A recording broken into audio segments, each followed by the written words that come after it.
जी को करवा चौथ कहते हैं। इसमें गणेश जी का पूजन करके उन्हें पूजन दान से प्रसन्न किया जाता है। इसका विधान चैत्र मास की चतुर्थी में लिख दिया है, परंतु विशेषता यह है कि इसमें गेहूं का करवा भर के पूजन किया जाता है और विवाहित लड़कियों के यहाँ चीनी के करवे पीहर से भेजे जाते हैं। तो इसमें निम्नलिखित कहानी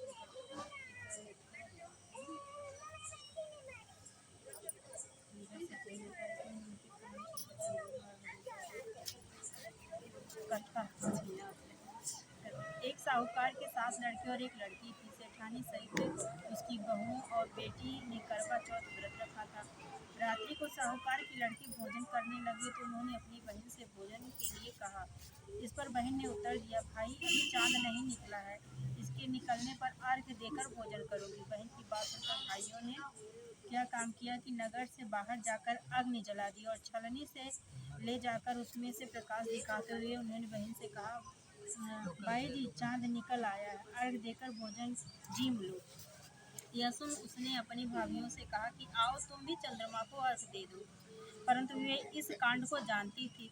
उसने कहा, भाई जी अभी चांद नहीं निकला है, तेरे भाई तेरे साथ धोखा करते हुए अग्नि का प्रकाश छलनी से दिखा रहे हैं। भाभियों की बात सुनकर भी उसने कुछ ध्यान नहीं दिया। वह भाइयों द्वारा दिखाए गए प्रकाश को ही अर्घ देकर भोजन कर लिया।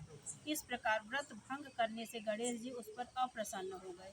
इसके बाद उसका पति सख्त बीमार हो गया और जो कुछ घर में था उसकी बीमारी में लग गया।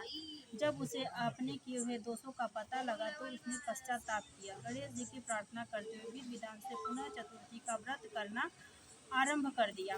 श्रद्धानुसार सबका आदर करते हुए सबसे आशीर्वाद ग्रहण करने में ही मन को लगा दिया। इस प्रकार उसके श्रद्धा भक्ति सहित कर्म को देखकर भगवान गणेश उस पर प्रसन्न हो गए और उसके पति को जीवन दान देकर उसे आरोग्य करने के पश्चात धन संपत्ति से युक्त कर दिया। इस प्रकार जो कोई छल कपट को त्याग कर चतुर्थी का व्रत करेंगे वे सब प्रकार से सुखी होते हुए क्लेशों से मुक्त हो जाएंगे। भाई लोगे M10 NP5